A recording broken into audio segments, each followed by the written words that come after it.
السلام عليكم العشران. معاكم قورو.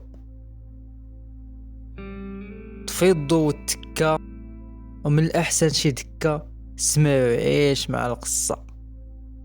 اليوم غادي نهضروا على واحد من أخطر العصابات اللي عرفتهم أمريكا في داك الوقت، المافيا، الجريمة المنظمة في أمريكا اللي درت بزاف باش دير فلوس صحيحة، سواء عن طريق التهريب ولا التهجيد ولا القتيلة وغيرهم الكثير.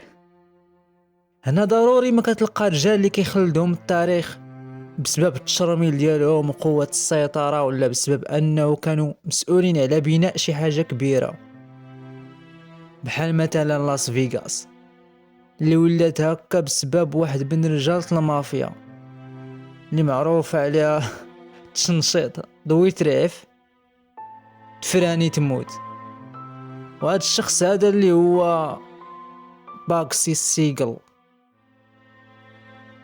تولد بنجامين باكسي سيغل في عام 1906 في مدينة بروكلين في نيويورك، وسط عائلة يهودية.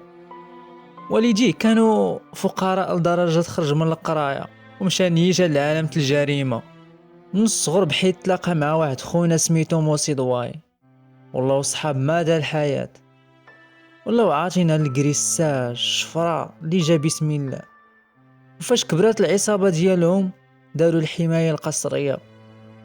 هاد الحماية القسرية اللي هي كيمشيو عند صحاب المحلات ولا الأسواق التجارية كيطلبوا منهم الفلوس مقابل الحماية ديالهم، وإلا شي واحد زغبو الله ما قبلش كيريبوا ليه داك المحل وكيحرقوه.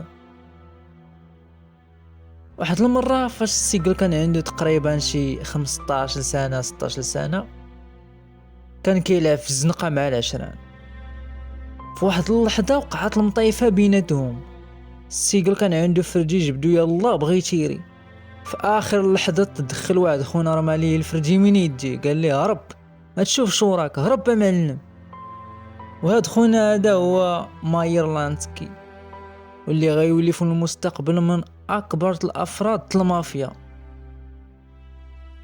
هنا كان سيقل داك الوقت مكشكش، طلع عليه القرض الراس معصب حين ضاع عليه السلاح ديالو بسبب ماير. قال لي ماير راه كانوا البوليس تقراب منك، راه كون شافوك وراك دابا في الحبس. سيقل وماير ولاو عشران ديال بصح، وفاش وصلوا لسنة البلوغ سو عصابة سماوها باكسي وماير. باكسي اخوتي راه هو سيقل، باش ما تلفوش مع القصة. المهم السو عصابة حيت كانوا كيخدموا مع لاكي لوسيانو اللي كيعتبر هو الاب المافيا الحديثة. كانت العصابة كتعطي الطوموبيلات للمهربين كما كانوا كيديروا الحماية القسرية اللي دويت عليها قبيله، والشفرة والقتيلة وحتى القمر. كانوا خاربين ديال بصح.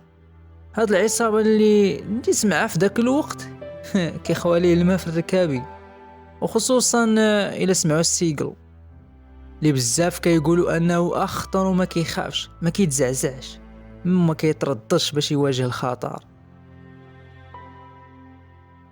في عام 1930 سيقل دار واحد الحدث اللي خلى سميتو طلع فوق بين المافيات.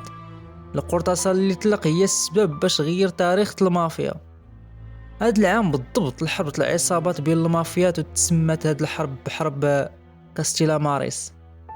هاد الحرب كانت بين جو ماساريا وسالفادور انارزانو. ماساريا كان هو زعيم الزعماء في نيويورك، لكن الاسلوب ديالو كان مكروه بين الزعماء الاخرين. هاد الشي خلى سالفادور يخلي بلادو ويمشي لنيويورك باش يدير شي اصلاحات. جا باش يدير اصلاحات صدق في الحرب بينو وبين ماساريا. كان سيقل ولوسيانو من الفريق ديال ماساريا، ولكن لوسيانو ولا لوتشيانو كما كيقولوا كان كيكره ماساريا. مشى عند سالفادور اللي كان في حرب مع ماساريا، قال ليه شو غنهنيك من ماساريا بشرط توقف هاد الحرب ونكون ليد اليمنية ديالك. انا سالفادور وافق. لوسيانو طلب من السيقل يتولى هاد المهمة يصفيوها لماساريا. الخطة اللي داروا هي يتلقى لوسيانو مع ماساريا في شي مطعم، وفي ابريل 1931 هنا تلاقى لوسيانو مع ماساريا وبداو الاجتماع كيلعبوا الكارطة. واحد شويه لوسيانو طلب ليدني يمشي للطواليط. هنا وقفات الطوموبيل فيها السيجل والرجال ديالو خرجوا بقاو كيطلقوا القرطاس على ماساريا اللي قرطاسه من سيجل خلات الروح ماساريا طلع نيشان عند ربي. صافي هنا انتهت الحرب. من بعد داكشي اللي وقع ولات سميت باكسي السيجل ولات كتسمع في كل مكان بين زعماء المافيا. هنا قرر السيجل مع ماير باش يديروا مؤسسة مسؤولة على الجرائم القتل، حين كانت الهدف منها هو القتل المستأجر، تاخذ الفلوس مقابل تقتل ضحية. كتقول شي مصادر أن المؤسسة مسؤولة على أكثر من 1000 جريمة قتل. في عام 1933 ماير والسيجل بلغوا لمصلحة الضرائب بواحد خونا اللي سميتو واكسي غوردن بأنه كيتهرب من الضرائب. هنا شدوا البوليس داك السيد اللي تبلغوا عليه وداوه للحبس. بلغوا عليه بسبب مشاكل بيناتهم. غوردن في الحبس كيعرف واحد الجوج من العصابة اللي هما خوت كنيتهم فابريزيو وطلب منهم يقتلوا السيجل. حاولوا يقتلوه ولكن ما صدقاش اليوم. فاش عاقبيهم السيجل صفى عليهم بجوج، جاو يقتلوه صدق هما اللي مقتولين.